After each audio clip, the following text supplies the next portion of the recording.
নমস্কার, people's voice নিউজে আপনাদের সবাইকে স্বাগত। আজকে যে প্রসঙ্গটা আলোচনা করব সেটা হচ্ছে পার্থ চট্টোপাধ্যায় যদি সত্যি সত্যি ফেব্রুয়ারি 1 তারিখে জামিন পান এবং এর মধ্যে এই ইডির ক্ষেত্রে যেটা সুপ্রিম কোর্ট জামিন দিয়েছে ইডির তদন্তে, এর মধ্যে তার যদি সিবিআই এর জামিনও হয়ে যায়, কারণ স্বাভাবিকভাবে উনি ইডির জামিন পেয়েছেন, এবার সিবিআই এর যে কেসগুলো আছে ওনার বিরুদ্ধে সেটা উনি জামিন চাইবেন।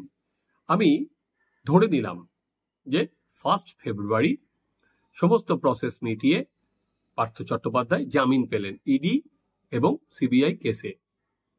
এই আলোচনাটা তারপর থেকে আমি শুরু করছি। অর্থাৎ পার্থ চট্টোপাধ্যায় জামিন পেলে তৃণমূলের রাজনীতিতে সেই সমীকরণ ঠিক কোন জায়গায় গিয়ে দাঁড়াবে? পার্থ চট্টোপাধ্যায়কে কি তৃণমূল কংগ্রেস সরাসরি ফিরিয়ে নেবে? পার্থ চট্টোপাধ্যায় কি এসে বাড়িতে বিশ্রাম নেবে? বলা যেতে পারে উনি কি রাজনীতি থেকে সন্ন্যাস নেবেন? আদালত ইডির কেসে যেটা বলেছেন যে পার্থ চট্টোপাধ্যায়কে মন্ত্রী করা যাবে না, বিধায়ক হিসেবে থাকতে পারেন, আর কি কোনো পদ দেওয়া যাবে না। তো না পদ পেলেন, কিন্তু সেখানে গিয়ে তিনি কি আবার ম্যান্টনে নিজের অফিসে বসবেন? এই প্রশ্নগুলো নিয়েই আজকে আমাদের আলোচনা। আমরা যেটা দেখলাম সেটা হচ্ছে অনুব্রত মণ্ডল তিনি কিন্তু গরু পাচারের মামলায় গ্রেপ্তার হয়েছিলেন এবং তিনি তিহার জেলে ছিলেন। তো তিহার জেলে থাকার পর অনুব্রত যখন ছাড়া পেলেন তখন কিন্তু তিনি পুরো দস্তুর ফিরে আসার পর তার নিচুপট্টির বাড়িতে উনি কিন্তু সরাসরি রাজনীতিতে দেখালেন, রাজনীতিতে শুরু করে দিলেন একটা দিনের জন্য অপেক্ষা না করে। প্রথমে কিছুদিন টানাপোড়েন চলল অনুব্রতকে নিয়ে, অনুব্রত কিভাবে থাকবেন, আগে যেরকম দোর্দণ্ড প্রতাপ সভাপতি হিসাবে কাজ চালিয়েছিলেন সেই ক্ষমতা ফিরে পাবেন কিনা। তো নানা টানাপোড়েনের পর একটা ওখানে কমিটি হয়েছে এবং সেটা চেয়ারম্যান কিন্তু অনুব্রত, ফলে অনুব্রত নজরদারিতেই পুরোটা চলছে। এবার পার্থ চট্টোপাধ্যায়, অনুব্রত মণ্ডল কিন্তু তৃণমূলের জেলা সভাপতি গ্রেপ্তারের আগেও ছিলেন, গ্রেপ্তার পর্বেও ছিলেন, ওনাকে জেলা সভাপতির পদ থেকেই সরানো হয়নি। এবার আসুন পার্থ চট্টোপাধ্যায়ের আলোচনায়। পার্থ চট্টোপাধ্যায় ছিলেন হচ্ছে তৃণমূল কংগ্রেসের মহাসচিব, খুবই গুরুত্বপূর্ণ পদ, একই সঙ্গে মহাসচিব দলের এবং একাধিক মন্ত্রকের দায়িত্ব ছিলেন। যখন তৃণমূল কংগ্রেস ক্ষমতায় এসেছিল পার্থদের হাতে শিল্প, তথ্য প্রযুক্তি, পরিষদীয়, এরকম প্রচুর মন্ত্রক ছিল। মমতা বন্দ্যোপাধ্যায়ের পর পার্থদার হাতেই সব থেকে বেশি মন্ত্রক প্রথমবার ছিল। তো এবারও যখন জেলে গেলেন পার্থদার হাতে কিন্তু শিক্ষা এবং পরিষদীয় মন্ত্রক দুটোই পার্থদার হাতেই ছিল।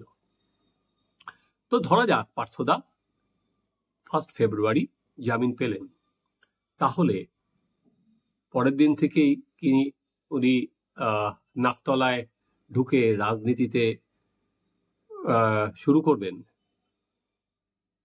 সেই সম্ভাবনা কিন্তু আমার মনে হচ্ছে সঙ্গে সঙ্গে করাটা সম্ভব নয়, কারণ তৃণমূল কংগ্রেস তাকে দল থেকে সাসপেন্ড করেছে।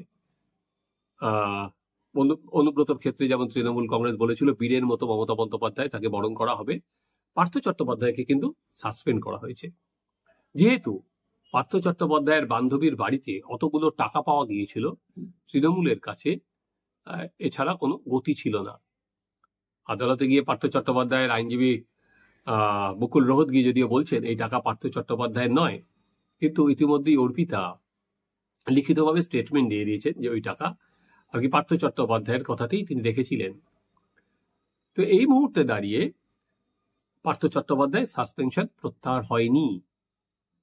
ফলে পার্থ চট্টোপাধ্যায়ের সাসপেনশন যখন প্রত্যাহার হয়নি তখন পার্থ চট্টোপাধ্যায়ের সঙ্গে ধরাই যায় দল কিন্তু আপাতত একটা দূরত্ব রাখবে, এমনি কথাবার্তা বললেও।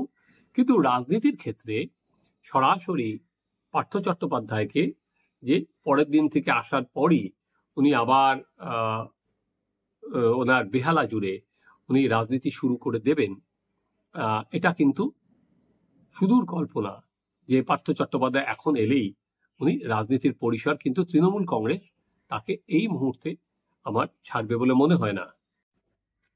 সুপ্রিম কোর্টের যে পর্যবেক্ষণগুলো আসছে এবং সুপ্রিম কোর্টের যে জামিনের যে নির্দেশ, সেখানে কিন্তু পার্থ চট্টোপাধ্যায়ের বিরুদ্ধে মূল মাথা হিসাবে, মূল চক্রী এই শিক্ষা দুর্নীতির হিসাবে কিন্তু সিবিআই তাকে দেখিয়েছে। ফলে পার্থ চট্টোপাধ্যায়, এটা ঘটনা, 28 মাস জেলে আছেন, উনি জামিন পাবেন। কারণ জামিন একটা ন্যাচারাল প্রসেস। সর্বোচ্চ সময়সীমাই হচ্ছে 7 বছরের জেল। পার্থ চট্টোপাধ্যায়ের যে ধারায় অভিযুক্ত হয়েছেন যে দুর্নীতির, ফলে সর্বোচ্চ সাজাই যেখানে 7 বছর, তিনি তার মধ্যে 28 মাস জেলে কাটিয়ে দিয়েছেন। এরপরে তার বিরুদ্ধে চার্জ ফ্রেম হবে। এখনো তো বিচারপতি বলেছেন তার বিরুদ্ধে সাক্ষ্য গ্রহণ করতে, চার্জ ফ্রেম করতে, যাতে সাক্ষীদের ভয় না দেখাতে পারে। সেই পার্থ চট্টোপাধ্যায় জেলে থাকতে থাকলে সেটা কমপ্লিট করে ফেলতে হবে। তাই পার্থ চট্টোপাধ্যায়ের উপর খাড়াটা তো ঝুলেই থাকবে, যে আবার যখন শুরু হবে এবং আদালত যখন দোষী সাব্যস্ত করবে, তখন কিন্তু ওকে বাদবাকি সময়তেও জেলে কাটাতেই হবে।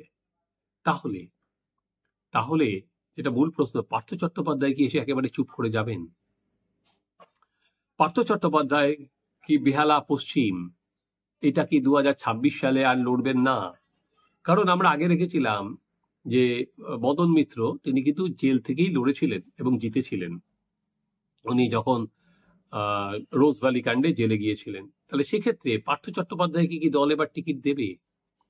তৃণমূলের অন্দরে কান পাতলে শোনা যায় যে ওই আসনটায় কিন্তু চিন্তা ভাবনা চলছে শোভন চট্টোপাধ্যায়ের নাম নিয়েও। বেহালা পূর্বের যিনি বিধায়ক ছিলেন, সেই শোভন চট্টোপাধ্যায় আবার তৃণমূল কংগ্রেসে হয়তো 2026-এর ভোটেই ফিরতে পারেন, ওই বেহালা পশ্চিম কেন্দ্রে দাঁড়িয়ে। এটা কিন্তু তৃণমূলের অন্দরে একটা প্রচার আছে। তাহলে পার্থ চট্টোপাধ্যায় কি রাজনৈতিক সন্ন্যাস নিলেন, বা রাজনীতি থেকে উনি ছেড়ে দেবেন? দেখুন, রাজনীতি এমন একটা জায়গা, এমন একটা মোহ, এমন একটা ক্ষমতা, কেউ সহজে একেবারে ছেড়ে দিতে চায় না। বর্তমানে রাজনীতির যে সমীকরণ তৃণমূলের অন্দরে, সেটা হচ্ছে একটাই ভরকেন্দ্র, মমতা বন্দ্যোপাধ্যায়। যখন ভরকেন্দ্র দুটো হয়ে গিয়েছিল, মমতা বন্দ্যোপাধ্যায় এবং অভিষেক চট্টোপাধ্যায়, পার্থ কিন্তু বরাবরই মমতা বন্দ্যোপাধ্যায়েরই লোক, উনি মমতা বন্দ্যোপাধ্যায়ের প্রতি কমিটেড। আজকে যেরকম মমতা বন্দ্যোপাধ্যায়ের পাশে রাইট হ্যান্ড আর লেফট হ্যান্ড হিসেবে আমরা ববি হাকিম আর অরূপ বিশ্বাসকে দেখতে পারি, একটা সময় তৃণমূল কংগ্রেস যখন ক্ষমতা এলো, বা তারও আগে থেকে, যখন তৃণমূল কংগ্রেস গঠনের পর থেকেই বলতে পারেন, তখন আমরা দুজনকে আর কি মমতা বন্দ্যোপাধ্যায় রাইট হ্যান্ড আর লেফট হ্যান্ড হিসেবে চিহ্নিত করতাম। একটা হচ্ছে পার্থ চট্টোপাধ্যায়, একটা হচ্ছে মুকুল রায়। সুব্রতদা ছিলেন, সুব্রত বক্সী ছিলেন, কিন্তু সুব্রত বক্সী সবসময় একটা দূরত্ব বজায় রাখতেন সেখানে দাঁড়িয়ে।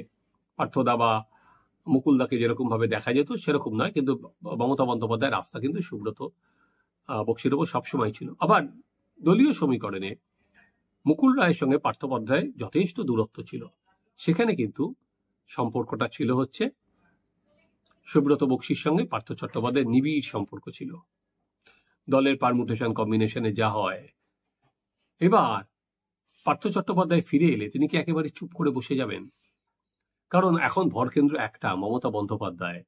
বলা যেতে পারে পার্থ চট্টোপাধ্যায়ের কাছে অনেক সেফ জোন, যে অভিষেক চ্যাটার্জির সঙ্গে তার অনেক যোজন দূরত্ব। আপনাদের একটা ঘটনা মনে করিয়ে দিই। অভিষেক চট্টোপাধ্যায়কে প্রথমবার যখন সাধারণ সম্পাদকের পদ থেকে সরিয়ে দেওয়া হয়েছিল, সেই প্রেসপিটটা করেছিলেন কিন্তু দলের মহাসচিব পার্থ চট্টোপাধ্যায়। এবার যেমন অভিষেক বন্দ্যোপাধ্যায়ের সঙ্গে যে দলের একটা দূরত্ব হয়েছে, সেই প্রেসপিটটা করলেন হচ্ছে চন্দ্রিমা ভট্টাচার্য। সেই প্রেসপিটটা কিন্তু পার্থ চট্টোপাধ্যায় করেছিলেন, আপনাদের হয়তো মনে থাকতে পারে। তো পার্থ চট্টোপাধ্যায় এবার এলে দলের মধ্যে একটা সমীকরণ বদলের সম্ভাবনা আছে। পার্থ চট্টোপাধ্যায় যদি নাড়াচাড়া করতে শুরু করেন, দেখুন তৃণমূলের সাসপেনশন ও কবে আছে কবে নেই কেউ জানে না। যে কুণাল ঘোষকে সাসপেন্ড করা হয়েছিল পার্থ চট্টোপাধ্যায়, সেই এখন দলের প্রধান মুখপাত্র। ফলে ওই চিঠি দিয়ে কটা জনকে সাসপেন্ড করা হয়েছে, যে যারা যারা সাসপেন্ডেড হয়েছেন তারাই বলতে পারবেন যে তার পক্ষে চিঠি দেওয়া হয় কিনা, সেটা কেউ দেখে না চিঠিটা দেওয়া হয়েছে কিনা। ফলে পার্থদা আসার পর তৃণমূল কংগ্রেস কি বলেন, এখনো পর্যন্ত একটা দূরত্ব রাখছেন, পার্থ চট্টোপাধ্যায়ের সঙ্গে দূরত্ব রাখছেন, ওটা আদালতের ব্যাপার বলছেন। কারণ আমি দেখলাম কুণাল বলছেন যে যে জামিন দিয়েছে এটা আদালতের বিষয়ে আমরা এখন কোনো মন্তব্য নেই। কারণ তৃণমূল কংগ্রেস পার্থ চট্টোপাধ্যায়ের সঙ্গে এই দূরত্বতা, পার্থ চট্টোপাধ্যায় ছাড়ার পরও কি রাখবেন? পার্থ চট্টোপাধ্যায় কি একেবারে সন্ন্যাসে চলে যাবেন, দল নিয়ে কোনো কথা বলবেন না? এই যে ধরুন এতগুলো টাকা উদ্ধারের পর কিন্তু পার্থ চট্টোপাধ্যায় কোনো কথা বলেনি, চুপ করেছিলেন, নিজের ঘাড়েই পুরোটা নিয়েছিলেন। দলীয় স্তরে কিন্তু বাইরেও বলেননি যে এই টাকাটা আমার নয় বা অন্য কারো। যদি উনি নিজের টাকাটাই অস্বীকার করছেন, পার্থ চট্টোপাধ্যায় কিন্তু কোনো সময় বলেননি। কারণ পার্থ চট্টোপাধ্যায় যখন মন্ত্রী ছিলেন, হেভিওয়েট মন্ত্রী, তার গাড়িতে পুলিশ থাকতো, তিনি কোথায় কোথায় যান পুলিশ আর কি সবসময় জানতো। তাহলে পুলিশ জানতো না যে এত বড় একটা কর্মকাণ্ড হচ্ছে শিক্ষা জগতে, একটি মেয়ের বাড়িতে এত কোটি কোটি টাকা জমা হচ্ছে? এটা হয় নাকি? পুলিশ জানলে তো দলই জানতো। তা সত্ত্বেও পার্থ চট্টোপাধ্যায় কিন্তু একেবারে মুখে সেলোটেপ লাগিয়ে লিখেছে। এবার যেটা দেখার, 1 ফেব্রুয়ারি পার্থ চট্টোপাধ্যায় যে সেলোটেপটা লাগিয়েছিলেন, সেই সেলোটেপটা কি উনি মুখের উপর থেকে খুলবেন? উনি কি পুনরায় রাজনীতিতে সক্রিয় হবেন, নাকি উনি রাজনৈতিক সন্ন্যাসটাই নেবেন? সেটা কিছুদিনের জন্য, না পুরোপুরি আর কি আর রাজনীতিতে থাকবেন না? দেখুন, যদি উনি রাজনীতিতে একেবারে থাকতে না চাইতেন বা রাজনীতি সম্পর্কে কোনো আগ্রহ না থাকতো, তাহলে কিন্তু উনি বিধায়ক পদটাও ছেড়ে দিতেন, যে আমার আর রাজনীতিতে কোনো আগ্রহ নেই। উনি বলছেন আমি ক্ষমতাশালী পুরুষ নই, আমি ক্ষমতাবান নই, কিন্তু বিধায়ক পদটা কিন্তু ইন্টারেস্টিংলি আটকে রেখেছে এবং দলও তাকে বলেনি তুমি ছেড়ে দাও।